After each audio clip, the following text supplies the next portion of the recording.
السلام عليكم ورحمة الله وبركاته. معكم محمد صابر ارتست، وهنستكمل دلوقتي رابع دروس دورة الفوتوشوب. وكنا وقفنا المرة اللي فاتت لحد أداة الكاونت تول، وهنستكمل شرح دلوقتي إن شاء الله أداة السبوت هيلينج براش تول، وهي أداة معالجة البقع. هنبدأ نفتح صورة عشان نشرح عليها. صورة زي اللي احنا شايفينها قدامنا دي، في حبوب في الوش واحنا عايزين نشيلها. أداة السبوت هيلينج بتقدر تساعدني على ده. وزي ما اتفقنا ان احنا لما بندوس على اي اداة بتظهر لي اعدادات في الاوبشن بار عندي فوق. هنيجي نفتح اول حاجة، بيظهر لي السايز اللي هو حجم الاداة. بقدر اكبره واصغره من هنا زي ما انت شايف. ولو انا عارف مقاس معين للاداة على الصورة بكتبه مثلا. وممكن اكبر واصغر بطريقة تانية، عن طريق حرف الدال بيكبر الاداة، وحرف الجيم بيصغر الأداة، والاتنين جنب بعض عندك في الكيبورد.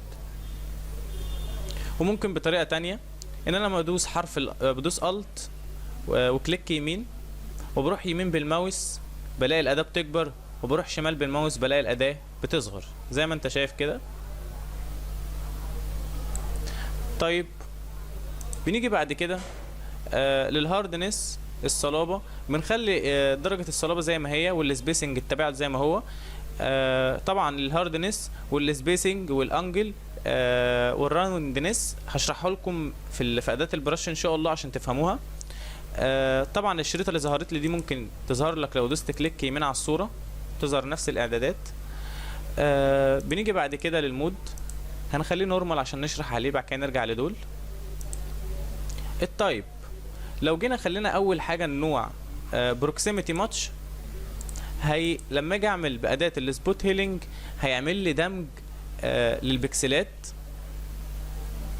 بيدمج البكسلات في بعض زي ما انت شايف كده. بص، بيعمل دمج للبكسلات في بعض.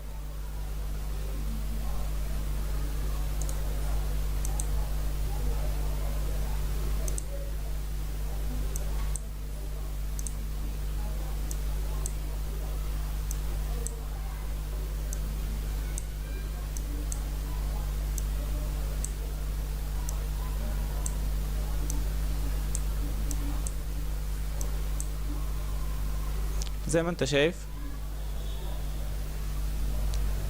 ده البروكسيميتي ماتش. طبعا هما البروكسيميتي ماتش والكريت تكتشر والكونتنت اوير تلاتة قريبين من بعض، بس طبعا كل واحدة ممكن تكون في مكان معين ليها استخدام معين. زي مثلا احنا لما نيجي نرجع كده هنلاقي مثلا ان هنا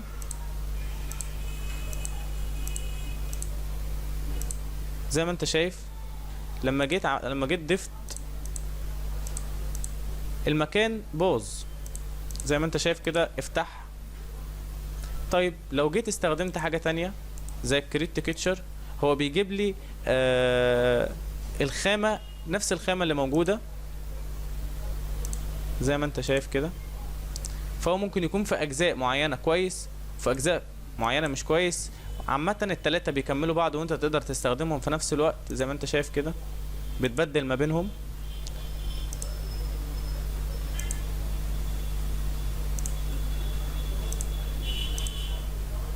كونتنت اوير هي هي نفس الكلام، بس كونتنت اوير بتبقى على تدرج اللون، بتجيب لك نفس تدرج اللون اللي تحت زي ما خدنا الكونتنت اوير قبل كده واحنا بناخد اداة الماركي. طيب بنيجي بعد كده عندك فوق سيمبل اول لايرز. دي لو انت عندك صورة مكونة من طبقات او لايرات، بتقدر تشتغل بالسبوت هيلينج براش تول لو انت مفعل هنا سيمبل اول لايرز. تمام، بس احنا عشان الصورة بتاعتنا مكونة من طبقة واحدة ملهاش لازمة بالنسبة لنا دلوقتي. نيجي بعد كده نرجع للمود. اول حاجة النورمال، تاني حاجة الريبليس. الريبليس دي هو بيستبدل لك البكسلات اللي موجودة عندك ببكسلات جديدة. تعال نرجع كده بالصورة.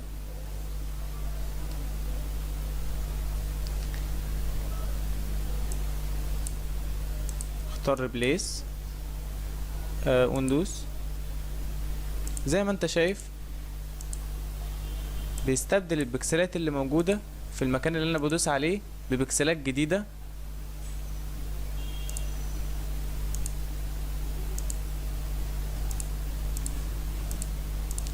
طيب ارجع تاني،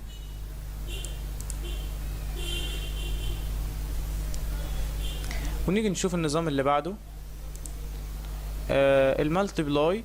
المالتيبلاي ده مالتيبلاي يعني ضرب، هو زي بيضرب لك البكسلات في بعض زي ما انت شايف كده، بيضرب البكسلات في بعض. نيجي للي بعده. السكرين بيجيبه لك على حسب الصورة اللي قدامه او الشاشة زي ما انت شايف كده، بيخليها فيها تنعيم شوية عن الباقي في الاستخدام. نيجي نرجع تاني. الداركن بتبقى اغمق، تغميق بيغمق لك المكان اللي انت بتدوس عليه.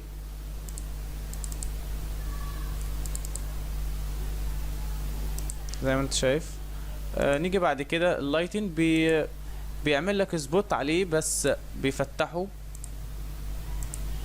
لك المكان مش بيغمقه، عكس الداركن ممكن يشيل لك المكان بس يسيب مكانه غمقان. نيجي نرجع تاني. الكالر اللي هو بيبقى الكالر اللي موجود عندك في الفور جراوند، يعني انا لو دوست كده الاقيه بيخليها لي سودا لونها اسود، بيشيلها ويخلي مكانها اسود. طيب نرجع تاني. اخر حاجة اللومينيستي. اللومينيستي هي بتلمع البكسلات، بس طبعا في حاجة زي كده احنا مش هنحتاجها قوي يعني. احنا عادة احسن حاجة لينا بنخليها نورمال زي ما انت شايف، لان ده عيب من عيوب اللومينيستي. بص بيخلي فيه لون، بيسيب اثر مكانه لون اللومينيستي، لانه بيلمع البكسلات. واحنا في حالة في الهيلينج والبوع اللي موجودة مش عايزين لومينيستي خالص، هنخليها عادة نورمال زي ما احنا كنا بنستخدمه. نيجي بعد كده لأداة الهيلينج براش تول. هي نفس فكرة السبوت هيلينج براش تول، بس الفكرة ان في الأداة دي بتستخدم البكسلات القريبة وبتختارها بنفسك عن طريق ان انت بتدوس مثلا الت قبل المكان كده اللي فيه البقعة بشوية، بحيث يجيب لك اقرب درجة ليه، وبتيجي تدوس دوسة كده بتلاقي انه حط لك نفس المكان اللي انت كنت واقف عليه. طيب نيجي تاني هنا اهو، ندوس الت زي ما انت شايف هنا، وندوس الت وندوس كليك هنا، وندوس الت وندوس كليك، وهكذا. طيب عندك فوق زي ما قلنا برضو بتظهر في الاوبشن بار اعدادات. عندك فوق هتلاقي نفس الكلام في اول حاجة. بعد كده هتلاقي برضو المود في نفس الكلام، نورمال، ريبليس، مالتيبلاي، سكرين، داركن، لايتن، زي نفس الكلام. تيجي بعد كده السورس. اول حاجة السمبلد اللي هو اللي احنا بنختاره، اللي هو بالالت او كده، او في الباترن. والباترن هي العينة. لما بنيجي نفتح كده الباترن بنلاقي فيه عينات موجودة. طبعا محدش يجي يقول لي انا هستخدم دي كده مثلا هاجي اعمل بيها ايه، مش هتعمل لي حاجة. لا طبعا هي مش بتستخدم كده. هو احنا ممكن نعمل باترن دلوقتي قدامنا ونتعلم ازاي بنعمله، عشان برضه هنستخدمه في حاجات كتيرة. هنيجي نختار اي جزء عايزين نعمل منه عينة، وليكن هنختار جزء كويس في الصورة من البشرة كده، وناخده كوبي، ونعمل نيو فايل، ونسميه مثلا اي حاجة باتر او باتر نيو، وندوس اوكي زي ما انت شايف كده، ونعمل بيست.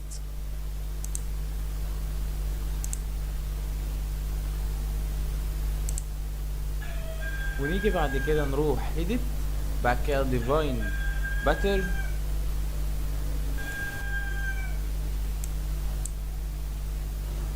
ونيجي بعد كده نيجي هنا نروح عند الأداة الهيلينج، ونختار الباتر اللي احنا لسه منزلينه. خلاص نلغي السلكت، نختار الهيلينج زي ما انت شايف كده. ده انا كده دلوقتي مستخدم الباترن اللي انا عملته، عملت عينة من البشرة وبدأت استخدمها بنفسي.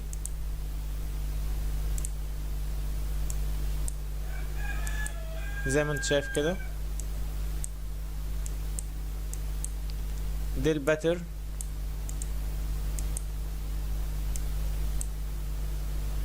زي ما انت شايف قدرنا برضو نستخدمها. نيجي بعد كده للالايند اللي هي المحاذاة. نيجي نرجع اهم حاجة للوضع سيمبلت، لان لو باترن مش هتشتغل.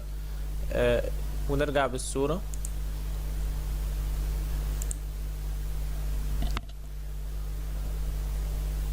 دلوقتي انا لو جيت دوست الت عشان اعمل نسخة من المكان ده واخترته، وجيت عملت كده هيجيب لي المكان اللي انا دوست عليه الت بس. انما لو جيت عملت محاذاة وجيت دوست الت هنا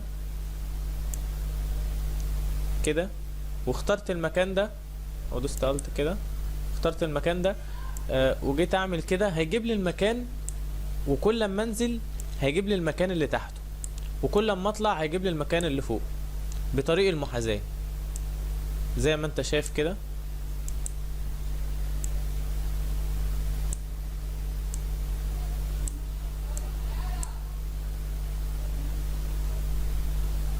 لما باجي ادوس الت اهو هنا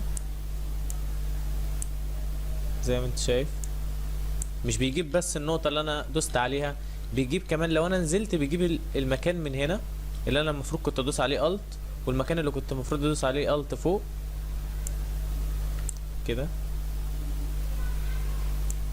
بيبقى الموضوع ابسط شوية.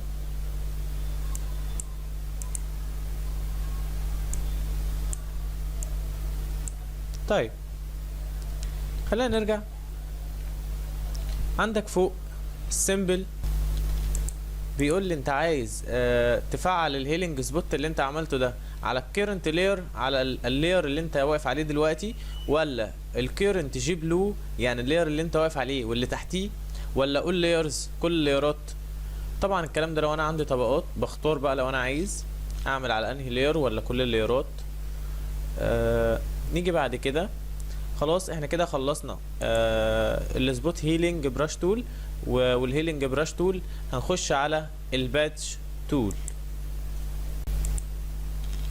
والبادج تول هي اداة بتاخد نسخة من البيكسل. يعني مثلا بتاخد مجموعة، يعني هنا مثلا في صورة فيها جزء معين، انا دلوقتي عايز اخفي الجزء ده وانقله اختاره في مكان معين من الصورة.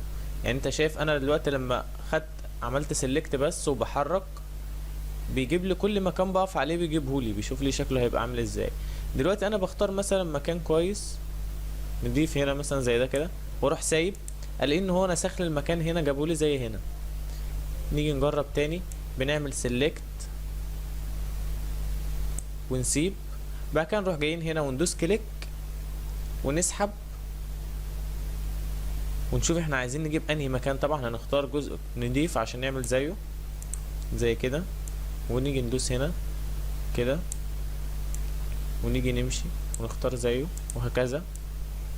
دي اداة الباتش تول. زي ما احنا شايفين كده. طيب انا عملت مثلا جزء كده ونسيت الجزء الباقي. عندي في الاوبشن بار بقى تاني فوق اقدر اضيف سيلكشن للباتش اللي انا بعمله كده، دوس اد تو سيلكشن وبلغيه بكنترول دي، حدد كده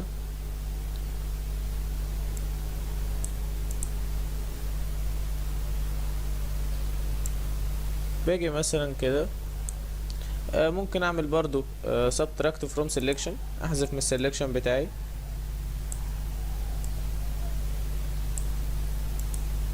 دوس كنترول دي، اجي هنا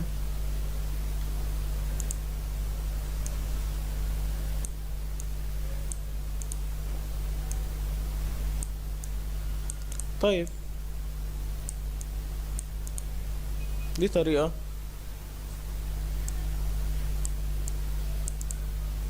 زي ما انت شايف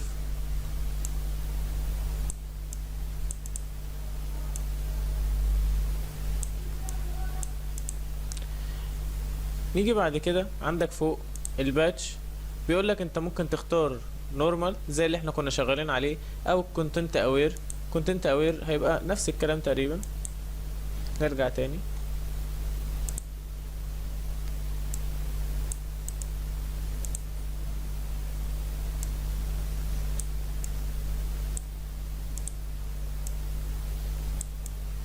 فرقتش كتير.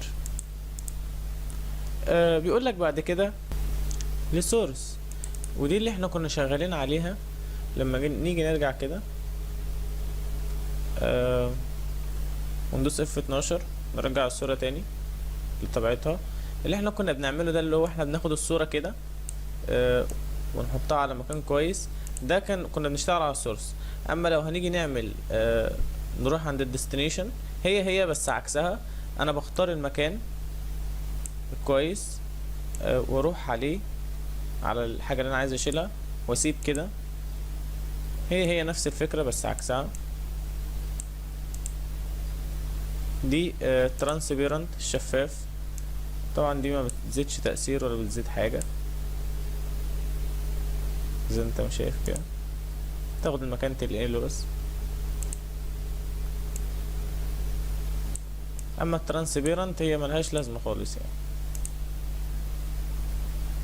ما بتزودش حاجة.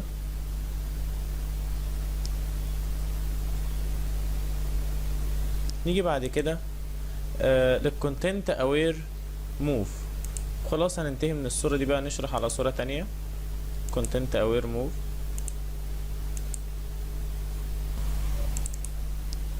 نفتح الصورة.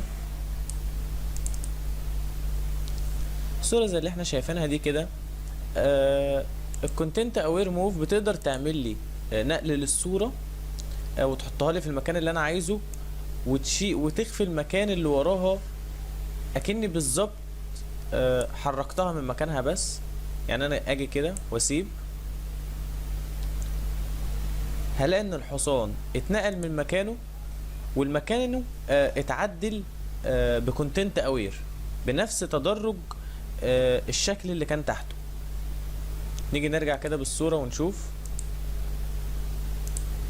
زي ما انت شايف الحصان اتنقل من مكانه. دي اداة الكونتنت اوير موف.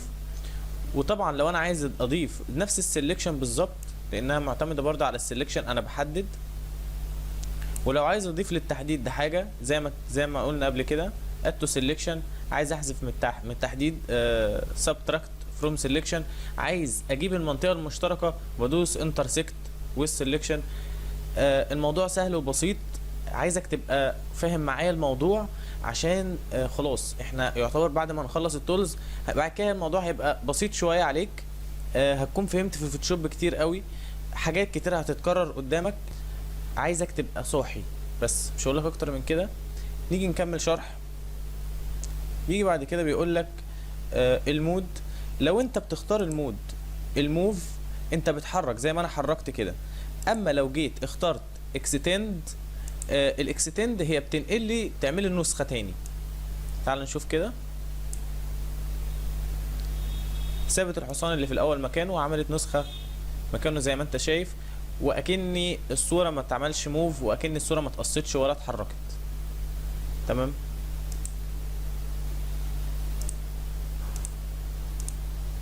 زي ما انت شايف.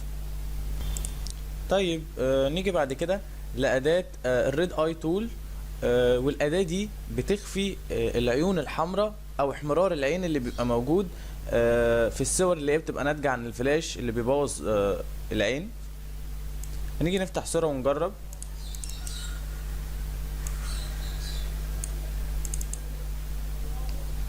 صورة زي اللي شايفينها قدامنا دي في فلاش ضارب في العين، خلى العين حمراء، احنا بأداة الريد اي تول نقدر ان احنا نعالج الصورة من ده عن طريق ان احنا بس هنقف على الاحمرار ده وندوس كليك واحد بس، هنلاقي ان الصورة رجعت لطبيعتها.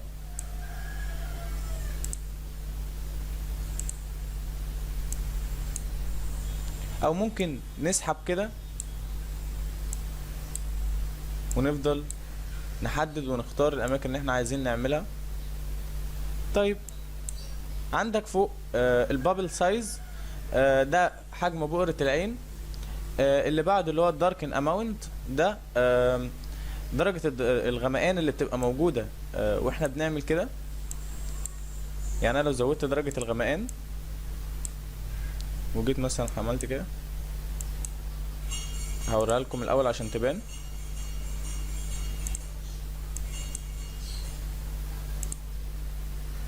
زي ما انت شايف كده بتبقى اغمق.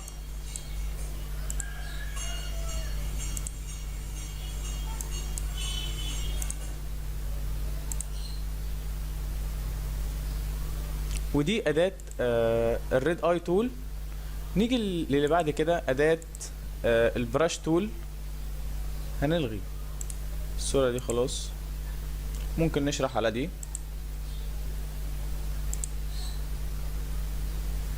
نعمل فيل ونخليه ابيض، نخلي الباك جراوند ابيض،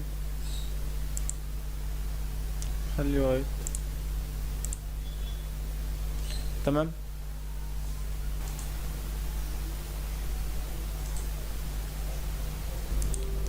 وأداة البراش تول اللي هي الفرشة، أداة مهمة جدا وبنستخدمها بصفة أساسية واحنا بنرسم، سواء بنرسم عن طريق الماوس أو عن طريق التابلت.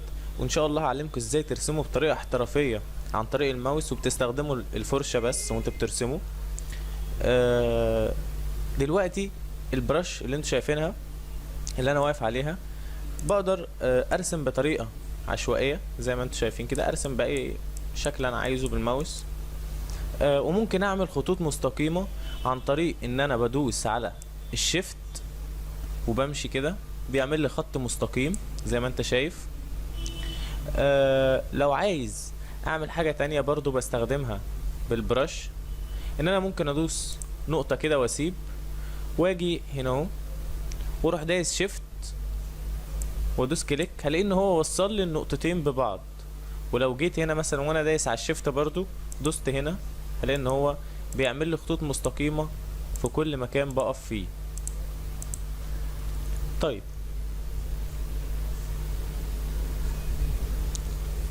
أداة البرش، تعال نتعرف على الاوبشن بار بتاعتها ونروح لأول حاجة السايز. السايز اللي هو حجم الفرشة اللي انت بتستخدمها.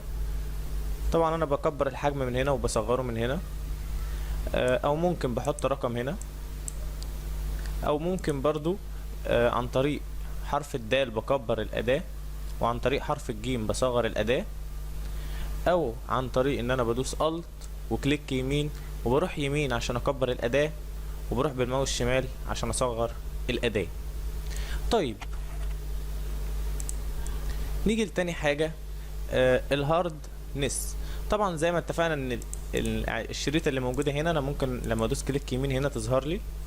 طيب خليني اجرب الفرشة من غير الهاردنس واجرب الفرشة بالهاردنس. دلوقتي الهاردنس 100%، هخليه 0%، وهعمل كده خط مستقيم. شايف الفرق ما بين الاتنين؟ هنا درجة الصلابة في الفرشة عالية جدا، وهنا درجة الصلابة منتهية جدا، تحس ان الصورة سايحة من على الاطراف. هو ده الهاردنس، درجة الصلابة في الفرشة. تمام. طبعا هنا عندك شوية فرش موجودة عندك في الفوتوشوب. الفوتوشوب مديها لك، انت ممكن تستخدمها. عندك هنا لما بتيجي تختار اي قلم من الاقلام دي بتظهر لك هنا صورة، طبعا عشان يوريك سن القلم اللي انت بتستخدمه زي ما انت شايف كده. تيجي هنا ندوس كليك يمين، بندوس هنا في الاعدادات دي بتظهر لنا قائمة اول حاجه بيقول لك نيو براش بريسيت. انت بتعمل الاعدادات اللي انت ظبطتها هنا دي بتعملها في فرشه جديده، بتدوس نيو براش بريسيت، تظهر لك البراش نيم لو انت عايز تسجلها بقى، وتدوس اوكي تسجل، تنزل تحت اهي. طيب تيجي بعد كده بيقول لك الرينيم براش. طبعا لو انت عايز تسجلها وتغير اسمها بتسجلها باي اسم زي ما انت شايف. بعد كده بيقول لك ديليت براش، لو انت عايز تمسح الفرشه دي دوس اوكي. الجزء ده مختص بس ان هو طريقه عرض الفرش تشوفها ازاي. لو انت عايز تشوف تكست اونلي، يعني تشوف اسامي الفرش بس، تختار تكست اونلي. عندك بعد كده سمول سوم بنيل، بتدوس كده بتلاقي ان ظهرت لك بشكل مصغر. بعد كده لارج سوم بنيل، فرش بتشوفها بشكل كبير. بعد كده سمول ليست، قائمة صغيرة. بعد كده لارج ليست، قائمة كبيرة. بعد كده ستروك سوم بنيل، بيجيب لك كل فرشة وشكلها هيبقى عامل ازاي جنبها. بعد كده البريسيت مانجر، بيجيب لك كل الفرش، وانت بقى بتعمل لو عايز تعمل لود تحمل فرشة معينة مثلا او حاجة. يعني انا مثلا هنا عندي فرشة، لو ضفتها بلاقي ان هو ضاف لي نوع معين من الفرش. لو انا خلاص عايز اسجل اللي انا عملته ده واكده بدوس دان، واجيب الفرشة اللي انا حملتها دلوقتي اهي.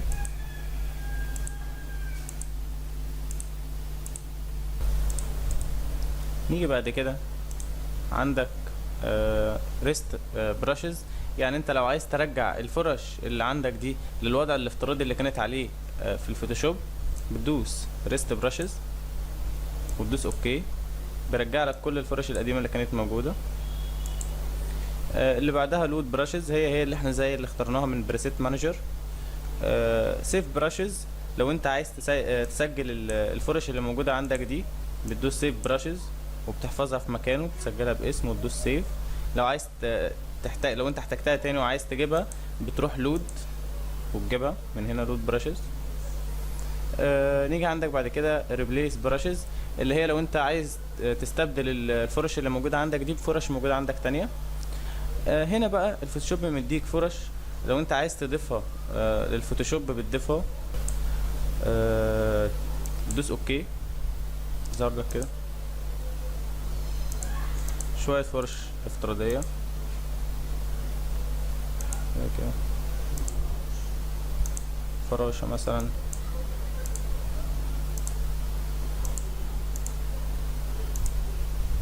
طيب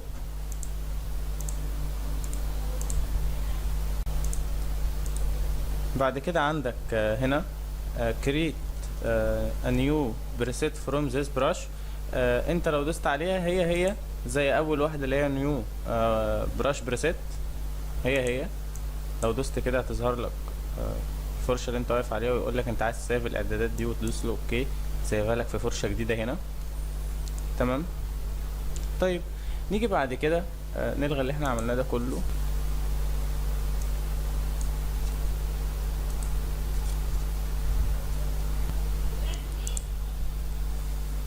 نيجي اول حاجه نرجع لاعدادات الفرش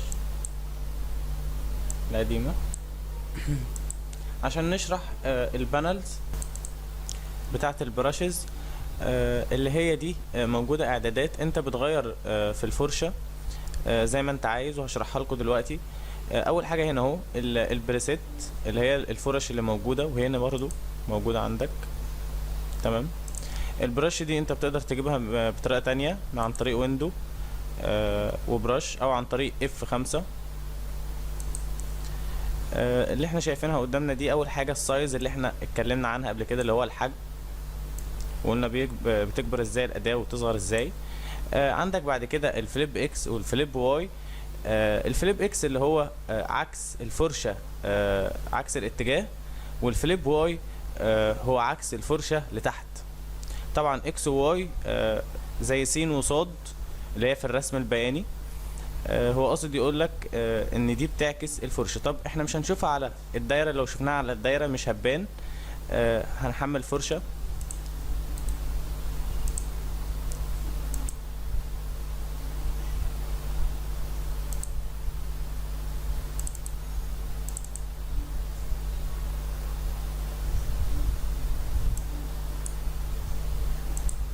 نختار مثلا الرو زي ده وندوس F5.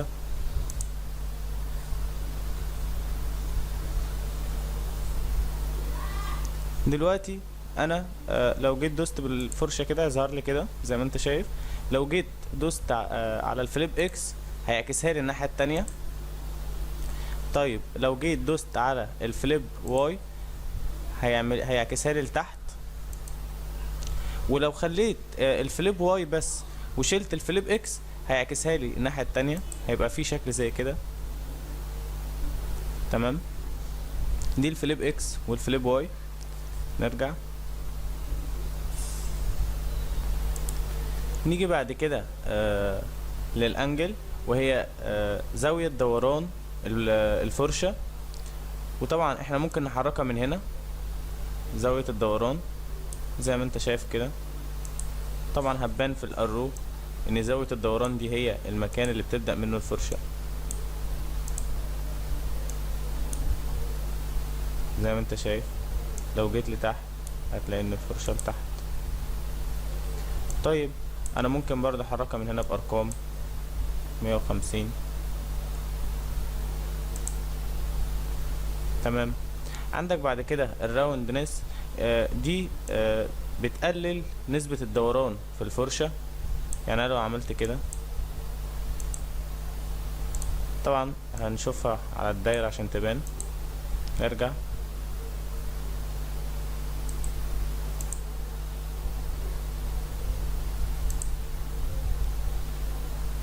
لو قللت نسبة الدوران زي ما انت شايف تبقى الفرشة كده، ولو زودت نسبة الدوران تبقى الفرشة كده، وهكذا. تمام. اللي بعد كده هاردنس. احنا قلنا ايه هي الهاردنس، وباين عندك تحت ايه هي درجة الصلابة. عندك بعد كده السبيسنج اللي هي درجة التفاوت. دي اصلا عبارة عن برش واحد او فرشة واحدة كورة ومتكررة في بعض زي ما انت شايف كده. دي نسبة التفاوت ما بينهم. يعني انت لو خليتها كده وجيت تعمل كده هتلاقيه بيعمل لك نقط كور.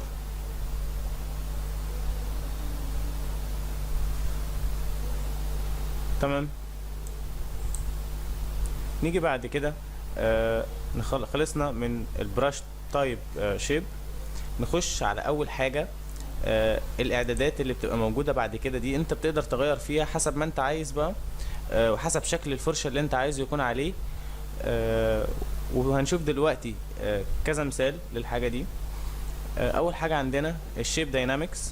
والشيب داينامكس هي حركة الشكل او حركات الشكل اللي بتبقى موجودة عايزة تبقى عاملة ازاي. اول حاجة هنعدل البرش اللي ورا، هنخلي دي 135 وهنخلي دي 100 عشان تبان. ونيجي بعد كده نروح للشيب داينامكس. اول حاجة عندك فوق السايز جيتر اللي هو حجم النقص. يعني انت بتنقص من الفرشة زي ما انت شايف كده. لو جيت ترسم هتلاقي ان في تعرجات في الفرشة. تمام. انت بتقدر تزود التعرجات دي وتقلها. عندك بعد كده كنترول، دي ليها علاقة بالتابلت. نرجع كنترول زد نلغي اللي احنا عملناه. كنترول دي ليها علاقة بالتابلت. لو انت شغال بتابلت ده ليها نوع البن.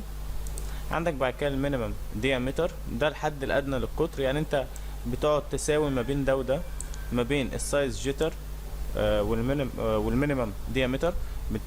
بتحاول تقرب ما بين ده وده وتوصل للشكل اللي انت عايزه.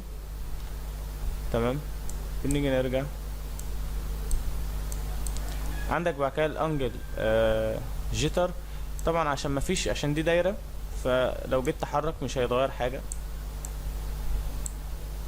عندك بعد كده كنترول، دي ليها علاقة بالتابلت برضو، اي كنترول ليها علاقة بالتابلت. راوندنس جيتر، دي ليها علاقة بتقليل الدوران. زي ما انت شايف لو زودت النسبة الدوران هيقل، ولو قللت النسبة الدوران هيزيد زي ما انت شايف. عندك بعد كده المينيمم راوندنس، دي ليها علاقة بالحواف بتاعت البرش. الفليب اكس جيتر والفليب اكس واي، طبعا عشان دي دايرة زي ما انا قلت مش هيحصل الكلام ده، بس لو احنا شغالين على فرشة تانية ليها اعدادات خاصة وليها انجل معين او زاوية معينة بتتحرك على اساسها الفليب اكس والفليب واي. نخش بعد كده على السكريتنج. الاول نرجع الاعدادات التانية دي كلها. نيجي بعد كده السكريتنج، ده البعثرة، يعني بيعمل لي بيفرنط لي كده الدوائر، والكاونت بيزود لي عددهم.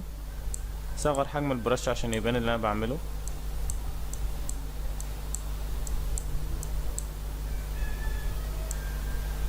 ده بيعمل بعثرة، ده بيزود عددهم. كاونت، عندك بعد كده كاونت جيتر، بينقص من الجيتر من حوافهم زي ما انت شايف. لو جيت اكبر الاداة وابدأ كده ارسمها، لان هو بيعمل لي دواير، انا بدوس دوسة واحدة الاقيه هو بيملى الدواير لوحده كتير. دوسة واحدة تعمل دواير. طيب نرجع، نيجي بعد كده نرجع له التكتشر اللي هو الخامة، عامل زي الباترن كده اللي هو العينة، بس ده خامة معينة. وده بيعمل بيظهر في الحواف بتاعة الفرشة. تمام. عندك بعد كده السكيل اللي هي ده الحجم. بعد كده البرايتنس اللي هو السطوع، اللي هو الحواف بتبقى مضيئة. تمام. عندك بعد كده كونتراست اللي هو التضاد او الاختلاف زي ما انت شايف كده.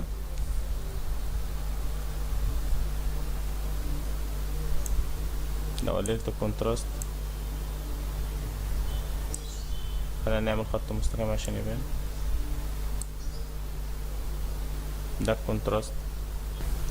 دوسنا F12 عشان نرجع بالصورة. وممكن تغير في الدبس العمق بتاع الفرشة زي ما انت شايف كده. لو جيت تغير تكتشر الخامة هتلاقي انها بتتغير معاك كمان من جوه زي ما انت شايف. عندك بعد كده الدبس جيتر، انت بتقلل العمق اللي انت عملته، تساوي ما بينها وما بين دي. تمام. نيجي بعد كده نلغي التكتشر خالص، نلغي دي. عندك بعد كده الدول براش. اول حاجة نلغي دول. الدول براش هي الفرشة المزدوجة. واول حاجة عندنا طبعا هنا في البريسيت اللي هي الفرش اللي انا بختار ما بينها. عندك بعد كده السايز، طبعا انا بختار الحجم بتاعها. طبعا هي الاختلاف في الدول برش بس ان انا اكني بستخدم بالظبط الوان زيت او الوان ميه، بلاقي ان في ازدواج في الفرشه كده، الفرشه تقيله شويه. لما باجي اكبر ممكن اكبر السبيسنج، نسبه التباعد.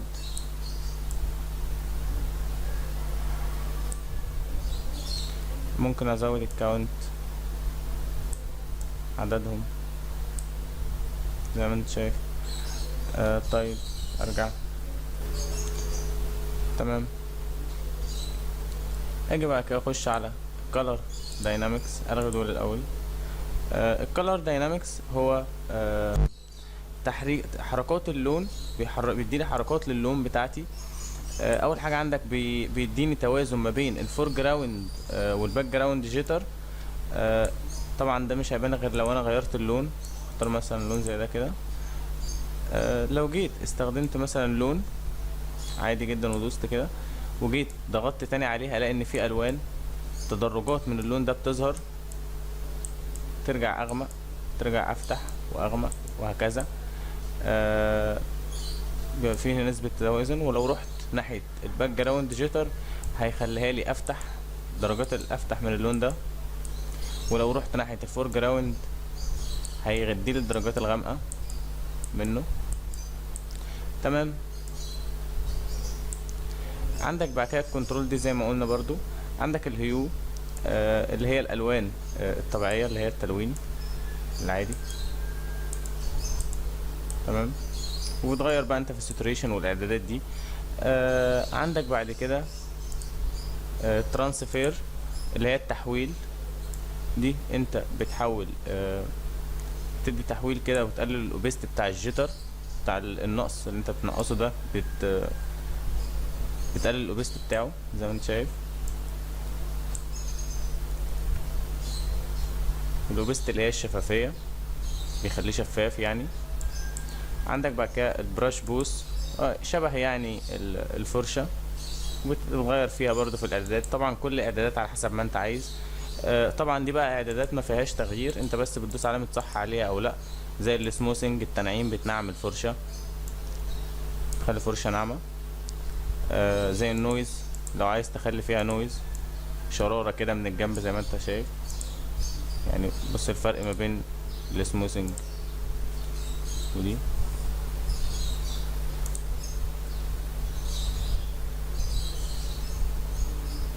دي معمول لها سموثنج، اللي على اليمين معمول لها سموثنج تنعيم. الكرة اللي على الشمال دي فيها نويز، اللي هي النغابيش يعني.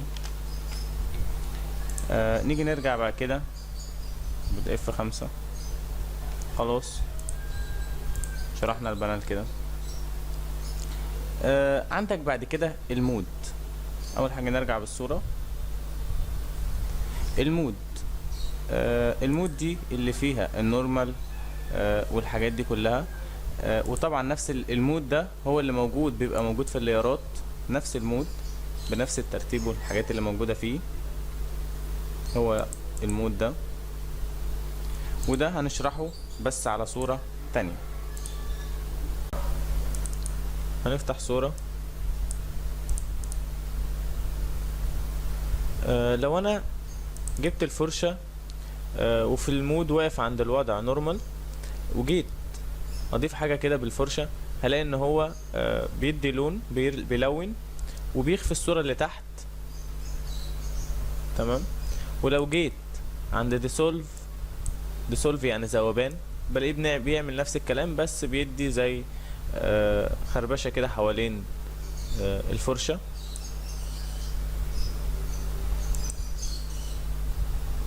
ده الجزء الخاص بالتغميق، اللي هو من الخط ده للخط ده. ده الجزء الخاص بالتغميق. اول حاجة فيه الداركن.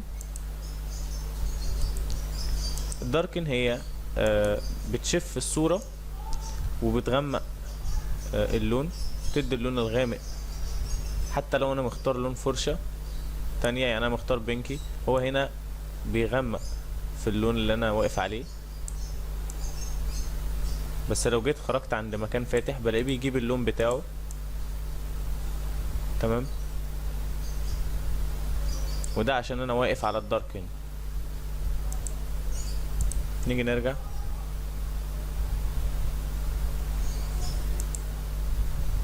عندك بعد كده المالتيبلاي، هو بيغمق برضو.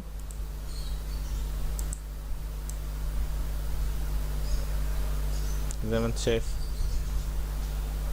هو ده المالتيبلاي. بص الفرق ما بينه وما بين الداركن مش بعيد اوي يعني.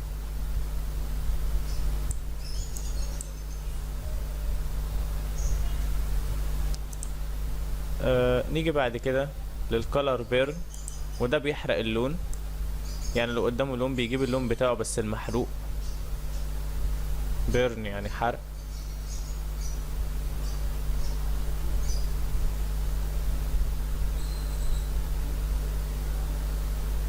تمام. نيجي بقى نشوف اللي قبلها المالتيبلاي. الفرق ما بينها وما بين الكالر بيرن، هو في الكالر بيرن حرق الصورة جاب اللون بتاع المحروق، بس هنا جاب في المالتيبلاي غمق الصورة من غير ما يحرقها ويجيب الدرجة بتاعتها المحروقة. لا، هو جاب نفس الدرجة بس غامقة. تمام. نيجي بعد كده لللاينر بيرن. نرجع.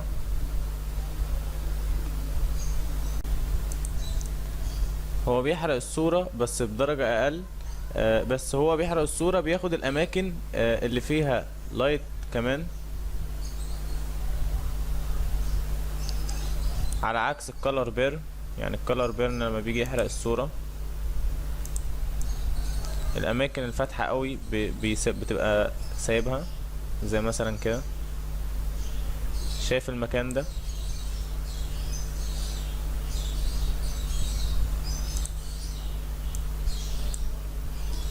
في اماكن فاتحة هنا هو ما جاش جنبها، وفي اماكن هنا فاتحة هو ما جاش جنبها. الاماكن اللي فيها ابيض ما جاش جنبها خالص. كولر بيرن. اما لو جيت باللاينر بيرن هلاقي ان هو جابها، بيجيبها بيغمق اكتر. تمام. نيجي بعد كده للداركر كولر. ده بيحرق الاماكن الفاتحة بس، الاماكن اللي فيها لايت وفاتحة بس، ما بيجيش جنب الاماكن الغامقة زي ما انت شايف. طيب ارجع. هنخش على اللايتن. وده الجزء الخاص بالتفتيح. اول حاجة فيه اللايتن اللي هو الاضاءة. لما باجي اختار كده وباجي الون، بيجيب لي اللون الفاتح من الدرجة اللي انا مختارها في الفور جراوند كولر. تمام. نيجي نخش على اللي بعده سكرين. برضه بيفتح، بس بيفتح بدرجة اقرب لشاشة العرض. ارجع. كولر دادج بيفتح طريقة اكبر من اللي قبله، بس بيسيب مكانه شوائب كده لو جه عند اماكن غامقة. زي ما انت شايف بيسيب شوائب في الاماكن الغامقة، لانه بيحاول يفتح الاماكن الغامقة جدا، وده صعب عن طريق الدادج.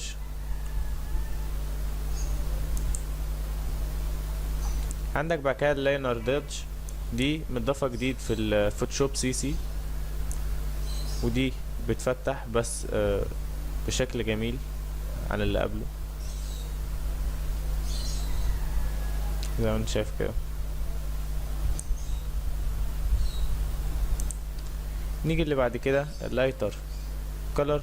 دي بتفتح الاماكن الغامقة بس. زي ما انت شايف اي مكان غامق في الصورة بتفتحه وبتسيب الاماكن الفاتحة. يعني انا بص باجي هنا هو ما بيعملش اي حاجة، عند السما ما بيعملش اي حاجة.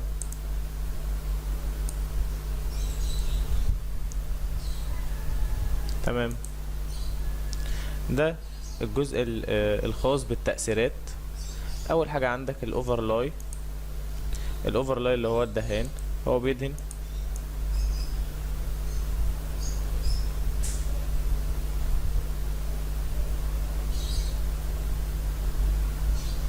بيدي تأثير دهان كده. عندك بعد كده السوفت لايت، الضوء الناعم، بيدي ضوء خفيف كده.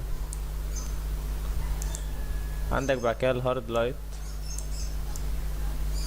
زي ما انت شايف بيدي درجة اغمق.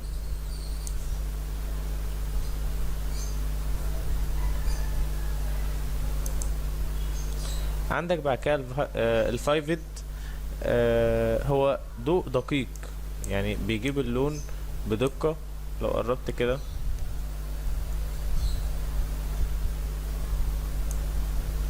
هتلاقي ان هو بيظبط الصورة شوية عن الباقيين زي ما انت شايف.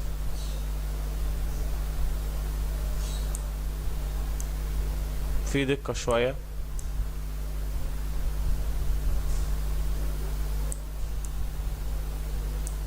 تمام، ده بالنسبة لللايتنج. عندك بعد كده البين لايتنج. هنا بتثبت لون معين وتحركه بيبقى هو اللون ده زي ما انت شايف كده. كلها تأثيرات انت بتغير فيها وبتختارها حسب ما انت عايز تبقى عاملة ازاي. عندك بعد كده الهارد ميكس. ده بيعمل لك زي خليط، وبيجيب لك الاماكن الفاتحة مع الغامقة زي ما انت شايف.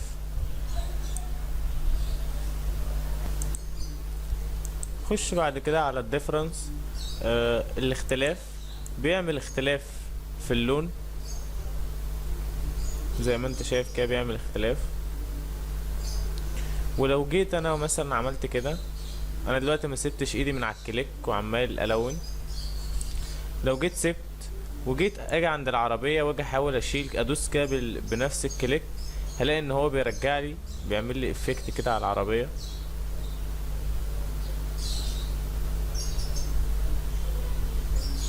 زي ما احنا شايفين كده.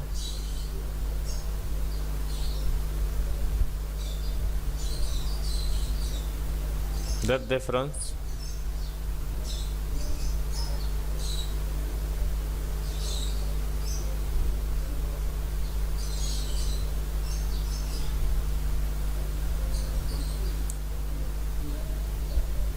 ده تأثير.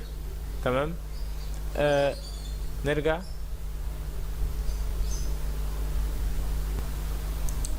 ونروح بعد كده للاكسلوجن. هنلاقي انها بتعمل تأثير قريب منه بس بدرجة افتح شوية. ونفس برضو الكلام لو جيت عملت كده هتلاقي برضو تأثير حلو زي ما انت شايف كده. نرجع. عندك بعد كده السبتراكت. دي بتعمل نقص للون، فبيجي للدرجة اللي قبله اللي هو زي الاخضر مثلا اللي كان قبل اللبني.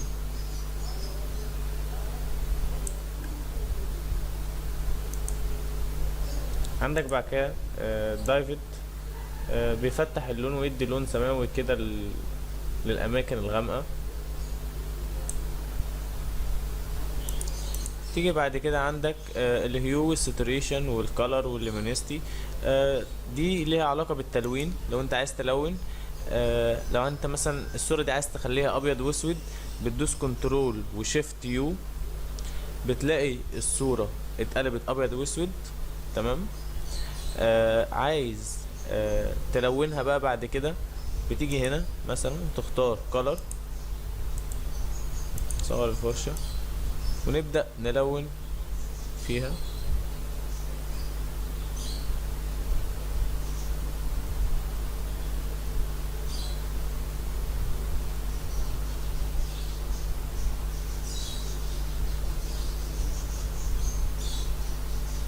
زي ما انت شايف كده. ممكن لو صورة ابيض واسود او صورة قديمة تتلون كده برضو. تمام. نرجع.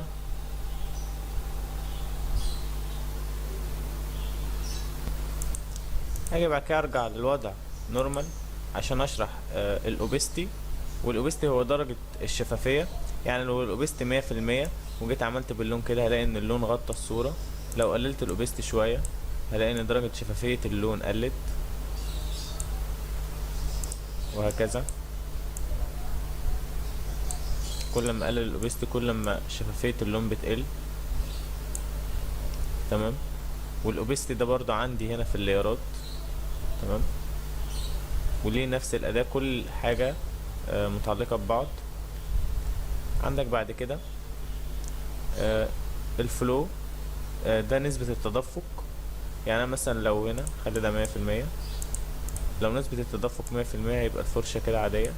لو قللت نسبة التدفق شوية يبقى كده، هيبقى اللون بيزيد ببطء زي كده. هو بيوصل لنفس الدرجة بس بيزيد ببطء.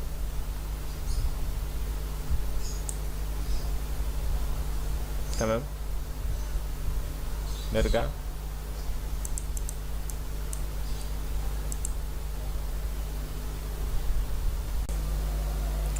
عندك بعد كده البنسل تول. البنسل تول ليها نفس الاعدادات عندك فوق بتظبط، وهي اداة قلم رصاص زي ما انت شايف كده. استخدامها سهل جدا.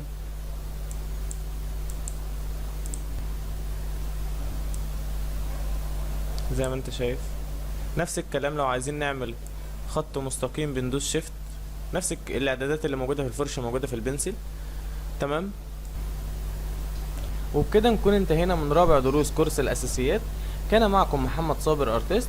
شكرا والسلام عليكم ورحمة الله وبركاته.